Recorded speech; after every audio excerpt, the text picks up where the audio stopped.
દરેક વ્યક્તિ ગુલાબી હોઠ ઈચ્છે છે, પરંતુ હોઠનો રંગ ત્વચાના રંગ પર આધાર રાખે છે. જો કે કેટલાક લોકોના હોઠ ખૂબ જ ઘાટા દેખાય છે. આ પાછળનું કારણ પિગમેન્ટેશન છે, જેને દૂર કરવા માટે આજના સમયમાં સોશિયલ મીડિયા પર ઘણા પ્રકારના DIY હેક્સ મળી આવે છે. જ્યારે બજારમાં મોંઘા ઉત્પાદનોની પણ કોઈ કમી નથી, પરંતુ હોઠની કળાશ ઘટાડવા માટે તેના કારણ પર ધ્યાન આપવું સૌથી મહત્વપૂર્ણ હોય છે.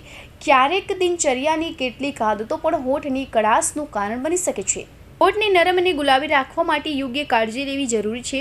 કળાશ ઘટાડવા માટે તમે વિટામિન એથી ભરપૂર લિપ બાલ્મ લગાવી શકો છો. ઘરમાં હાજર કુદરતી વસ્તુઓ જેમ કે લીંબુ, બીટરૂટ પણ હોઠને ગુલાબી રાખવામાં મદદરૂપ થાય છે. આ ઉપરાંત હોઠને મોઇશ્ચરાઇઝ કરવા જોઈએ. સનસ્ક્રીન ટાળવું. લોકો આખા દિવસ ચહેરા પર સનસ્ક્રીન લગાવે છે, પરંતુ હોઠને અવગણે છે.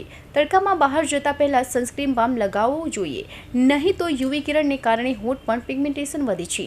વધુ પડતા સૌંદર્ય પ્રસાધનનો ઉપયોગ. જો તમે રોજિંદા જીવનમાં હોઠ પર લિપસ્ટિક લગાવો છો અને તેમાં રહેલા રસાયણો પર ધ્યાન આપતા નથી, તો તેનાથી તમારા હોઠ પર કળાશ વધે છે.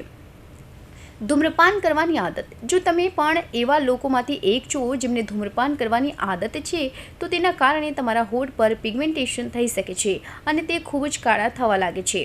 આ એકંદર સ્વાસ્થ્યને નુકસાન પહોંચાડે છે, તેથી આ આદત છોડી દેવી જોઈએ. ઓછું પાણી પીવાની આદત. શરીરને સ્વસ્થ રાખવાની સાથે ત્વચાને સ્વસ્થ રાખવા માટે એ પણ જરૂરી છે કે તમે પુષ્કળ પાણી પીતા રહો. પાણીની અછતને કારણે હોઠની ત્વચા વધુ શુષ્ક થઈ શકે છે અને તેના કારણે કળાશ પણ વધવા લાગે છે. જો તમે ઓછું પાણી પીવો છો, તો તેનું સેવન વધારવાનો પ્રયાસ કરો.